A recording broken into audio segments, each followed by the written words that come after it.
그래서 과보 중에는 과보가 있잖아요. 과보.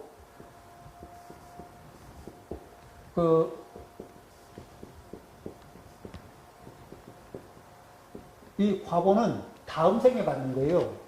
그러면은 현생에 받는 건 뭐냐면은 화보라고 해요. 화보. 현생 말년에 받는 거. 이 화보는 뭐냐면은, 자, 열매가 맺히기 전에 뭐가 피어요? 꽃이 피는 거예요. 그래서 금생 말년에 그 징조가 보여요. 다음 생에 어떤 과보를 가질 건지. 그러니까, 어떠냐면은, 이 한평생이 순탄하게 가시는 분들도 있고, 초년에는 좀 고생하지만, 이렇게 그러면서 좀 복이 좀 박했지만은, 이 후독한 덕을 자꾸 기른 사람들이, 말년에 이게 복이 피는 사람들이 있죠. 그리고 또 어떤 사람은 초년에는, 계속 운이 풀려가지고 승승장구하고 잘 나가요. 그러다가 뭐죠? 복을 막 확 깎아먹어요. 그리고 평생 갈 것 같은 복력이 말년에는 이게 형편없어져요. 우리가 아는 몇몇 사람들도 왜 말년 복이 확 깎인 사람들이 있을 거예요. 그러죠?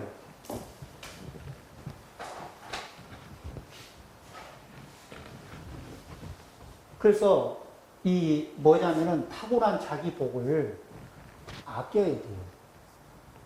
석복, 이 복을 아끼는 거예요. 이게 복이라는 거는 그냥 은행 잔고라고 치면 돼요. 그런데 그냥 막 물 쓰듯이 쓰면은 헐리우드 배우들 있죠. 잘 나갔던 헐리우드 배우. 그 사람들 중에 상당수가 파산을 해서 망하거든요. 근데 세월이 지나면은 인기가 있다가 세월이 지나면 인기가 떨어지잖아요. 인기가 떨어질 때쯤 되면 나 아직 안 죽었어 하면서 소리를 내기 시작하려면 뭐라면 파티 열고 이렇게 사치하고 이렇게 그런 이제 뭐로 해서 이렇게 과시하고 이러면서 자기 존재감을 계속 표현하거든요. 그러다가 어느 순간에 이 무리하면서 근데 또 더 이상 수입은 없잖아요. 점점 수입량이 커지고 그러면서 파산하죠. 그런 사람들도 많고. 자, 그러니까 이제 이런 상태에서 26쪽을 보겠습니다. 웅곡선사는 선종의 육조인 해능대사께서 모든 복조는 우리의 가슴 속에 있다. 우리 마음에 있다. 만약 사람이 안의 참 마음으로부터 구하면, 참 마음으로부터 구한다는 건 참 마음이, 자기의 진실한 마음이 이렇게 진실한 마음으로부터 구하고, 또 구하려고 할 때 마음을 진실한 상태로 만들고, 정성스러운 상태로 만들고, 이렇게 마음 자세를 가다듬고, 구하면 원하는 모든 것을 통할 수 있다, 얻을 수 있다, 이런 얘기겠죠? 라고 가르쳤다. 안에서 찾음으로써 비단 내적인 덕성인 덕, 성실과 친절을 얻을 뿐만 아니라 외적인 혜택인 부귀, 명예 등을 얻게 된다. 내적인 덕성과 외적인 혜택을 같이 얻을 수 있으면 참으로 귀중하다. 우리가 여기에서 무엇을 추구하느냐 하면은 자격을 갖추는 거예요. 그리고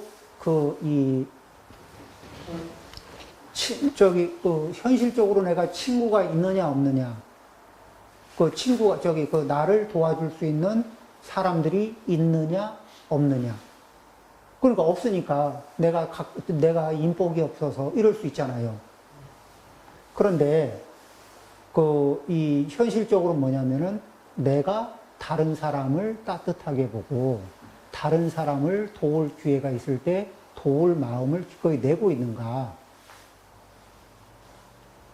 반대로 보면은요, 내가 어떤 사람 도와주고 싶어요. 물론 숙세에 인연이 있는 사람은요, 그 그 사람이 나한테 잘하든 못하든 상관없이 도와주게 돼 있습니다. 숙세에 인연이 있고 빚이 있는 사람한테, 숙세에 은혜가 있는 사람한테는 현재의 그 사람의 행위 때문이 아니라 과거의 그 인연빚 때문에 잘해주게 돼 있어요. 그래서 전생에 빚쟁이가 와서 돈을 달래면은 자린고비도 다른 사람한테는 절대 안 주는 돈을 전생에 빚쟁이가 와서 달라 그러면 줍니다. 그게 이상하죠. 저 사람이 저 돈을 줄 사람이 아닌데, 그리고 아무개만 오면은 주는 거예요. 그것도 적당히 주는 게 아니라 뭉탱이로 이렇게 자꾸 주거든. 심보를 모르겠다 이러고 있는 거거든. 전생 빚쟁이면은 줘요. 막을 수가 없어요. 그러니까 자식 중에도 효도하는 자식한테 뭐 돈을 주는 게 아니고 전생 빚쟁이로 온 자식이 달라 그러잖아요. 그러면 이제 그 자식한테 뭉탱이로 가거든. 그러면 그 자식이 잘하느냐 안 해요.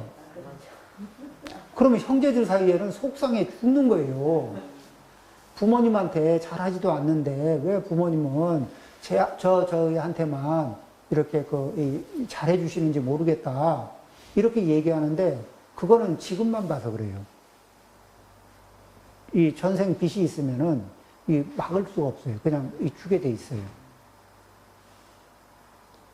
그래서 이 사람 관계가 어떻게 이루어지냐면은 금생에 우리가 친하게 이렇게 가까이서 만나잖아요.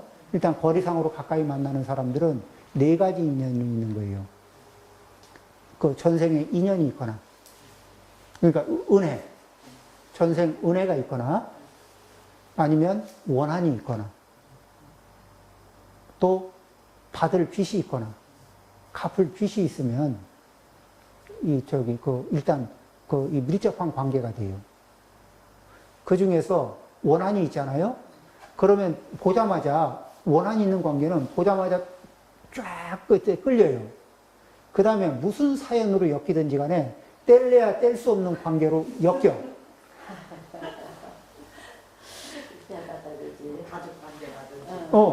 그럼 이제 가족 관계가 되잖아요. 그러면 이제 부부 관계가 되면은 애가 빨리 태어나. 그럼 이제 아이가 하나 딱 사이에 끼면은, 그러면 이제 이거는 아이가 있을 때 없을 때는 인연관계가 완전 다르거든. 예를 들어서, 전생에 이렇게 원한이 있으면 서로 보기 싫어가지고 다시는 이제 예를 들어서 안 봤다. 이러면 이게 태어나서도 이 생에 왔어도 안 볼 텐데 그게 반대로 작용하네요. 그렇죠. 그러니까 원한은 그러니까 내 생에 가서 그런 원인 모를 이 고생을 하지 않으려면은 원한은 금생에 짓지도 말고. 그리고 또 원한 비슷한 게 좀 남아있는 자리가 있을 것 같으면은 어떻게 하든지 금생에 풀고 해결하는 게 최선의 길입니다. 이제 은혜가 있는 관계에서는요, 은혜가 있는 관계는 이렇게 보면은 자꾸 이렇게 챙겨주고 싶은 거예요. 자꾸 이게 잘해주고 싶고 챙겨주고 싶고, 그리고 또 챙겨주고 챙겨받으면서 서로 고마워하고, 그리고 또 뭔가 또 이게 좀 잘해주고 싶고, 이런 마음이 계속 이렇게 상승작용을 일으켜요. 그런가 하면 이제 빚쟁이가 오잖아요. 빚쟁이로 만나면은 어떤 게 있냐면은, 만나면은, 뭐를 달라 그러면 줘요. 근데 받아가는 사람이 고맙다고 하지도 않아. 별로 고마움 내색을 크게 보이도 않고, 은혜를 입었다는 생각도 안 해. 전생 빚을 받아가는 거니까. 왜냐면은, 자기가 줬던 빚을 찾아가는 거니까. 한번 생각을 해보세요. 1,000만 원을 저한테 빌려주셨어요. 그래서 제가 50만 원 갚았습니다. 그럼 쿨하게 50만 원 받아가죠. 고맙다고 할 것 같아요? 아직 950만 원이야. 아니, 그럼요. 그러다가, 이제 1,000만 원의 이자까지 해서 다 갚잖아요. 그러면은 모르는 관계예요. 그러니까 뭐냐면은, 부모한테 유산 잔뜩 받아가지고, 부모하고 모르는 관계 된 자식들, 아무 관계도 아닌 것처럼 퉁 떨어지는 자식들도 있죠. 근데 저를 자식한테 왜 그렇게 많이 줬냐고 얘기하는데, 그건 빚쟁입니다.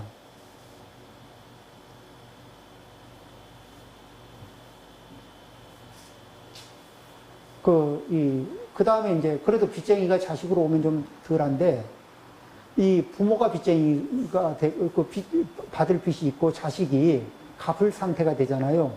이것도 만만치 않습니다. 그런 집도 있어요. 그거 굉장히 이렇게, 쉽지 않은. 그래서 그 다음에 이제 그러면은 원한을 서로 이게 부부 사이에도 이제 그런 관계로 만나잖아요. 그러면은 서로 이렇게 얘기를 하는 거예요. 아무래도 당신과 내가 이 전생에 인연은 깊었던 것 같다. 서로 어퍼컷을 먹이거나 이런 것 같다. 그러면 이제, 근데 이 기억은 사라지고 업력만 남아서 그 업력의 꼭두각시가 돼서 당신과 내가 금생마저 불행하게 살아서야 되겠느냐. 그러면은 이렇게 하자. 나는 평생토록 당신에게 이 참여하는 마음으로 살겠다. 그리고 앞으로 최대한 잘해주기 위해, 이 잘해주기 위해서 노력하겠다. 그러니 나를 용서해라. 당신은 평생 나를 용서하는 마음으로 좀 살아다오. 나는 평생 참여하는 마음으로 살겠다. 그리고 내가 당신에게 거친 마음이 나올 때는 또 내가 당신에게 당신이 지은 업력에 대해서 내가 이렇게 화를 내는 게 있을 수 있으니까 그때는 내가 용서하는 마음을 일으키겠다. 또 당신도 한편으로는 참여하는 마음을 일으키면서 그러면서 금생에는 더 이상 악연을 짓지 않고 원한을 짓지 않고 서로가 서로에게 은혜로운 관계로 마감할 수 있도록 서로 노력하자. 네. 그럼요. 보살도를 닦아야죠. 이 사람들이, 그러니까, 이게 이제 업력이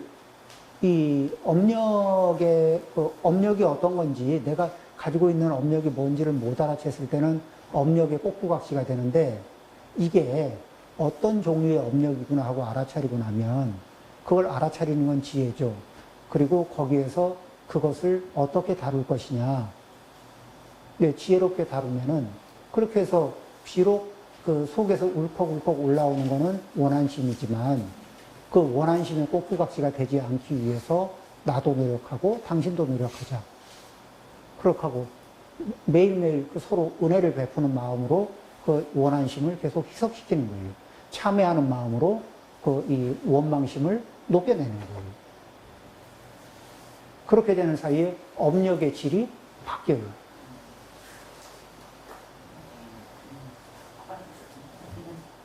안 그러고 그냥 그 업력대로 살면은 난타전을 벌이고 거기에서 태어난 자식은 또 무슨 죄가 그 인연복으로 그렇게 되긴 하겠지만 얼마나 고통스럽겠어요. 그렇죠. 그래서 이런 것들을 이 모든 마음자리를, 그러니까 그렇게 해서 마음자리를 바꾸잖아요. 그러면은 나쁜 남편, 나쁜 아내와 살게 될 복력이 좋은 아내, 좋은 남편과 살 인연으로 바뀌는 거예요. 그러니까 이것도 뭐죠? 자기 마음자리를 바꿈으로 해서 각자가 자기 마음자리를 바꾸잖아요. 일체유심조. 마음이 짓는 패턴, 마음이 일으키는 패턴을 거기에 패턴에 변화를 줌으로 해서 뭐죠? 마음도 바뀌고 주변 환경도 바뀌어요. 이렇게 우리는 항상 어떤 거든지 어디부터 시작한다? 우리 마음자리부터. 모든 복전은 어디에서 시작해요? 내 마음자리에서. 이 보살님하고 처음 대할 때 어떤 거로 일어나요? 숙세 업력의 정도의 감도로 나타나요.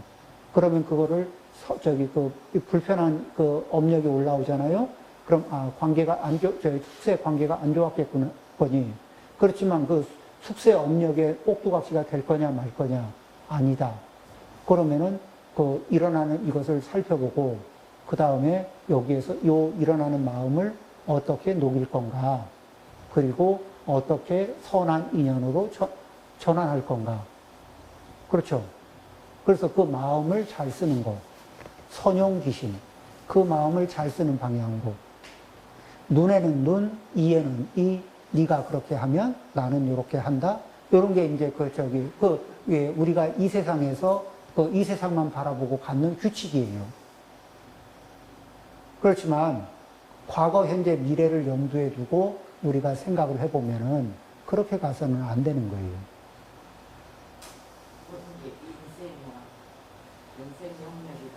예. 그렇게 하고, 그래서 내 업의 색깔이 바뀌면은, 내가 일으키는 그 생각의 패턴이 바뀌고, 이 마음의 에너지가 바뀌면은, 나하고 관계를 맺는 일체의 에너지가, 관계가 다 바뀌어요. 내 마음이 각박했을 때는, 나를 대하는 많은 각박한 사람들과 같이 살았어요. 그리고 내 마음이 후덕해지고 나서는 주변의 사람들이 굉장히 후덕한 사람들이 이렇게 많다는 것을 알게 되죠. 그런데 내가 먼저 후덕해지기 전에는 그런 것을 경험할 수가 없어요.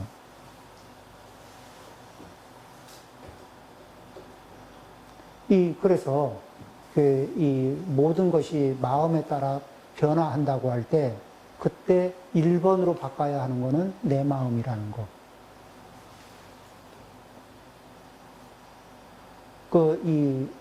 은혜를, 그러니까 어차피 좋은 관계라는 건 뭐냐면은 서로가 서로 이렇게 바라볼 때 호의를 내가 먼저 베풀고 싶은 거예요. 서로가. 제일 좋은 관계는 호의를 서로 기회만 되면 내가 먼저 호의를 베풀고 싶은 거. 그러면서 서로가 서로 이렇게 그런 거 있잖아요. 상대를 아껴주고 내가 호의를 베풀고 싶은 마음. 이런 마음을 가진 두 사람이 같이 있으면은, 그렇죠. 은혜로운 관계가 되는 거예요. 같이 있는데 아껴주고 싶은 거예요. 그냥 내가 뭐라도 해주고 싶은 거예요. 쌍방이. 네, 그냥 그 자체가 그냥 알콩달콩이 나오잖아요. 그렇죠. 그런데 사람의 습성상 뭐냐면 자기를 우선적으로 아끼기 시작하면 그게 없어져요. 나하고 함께하는 사람을 우선적으로 아낄 때 그게 은혜로운 관계의 시작이 돼요. 아까워야 되거든, 사람이.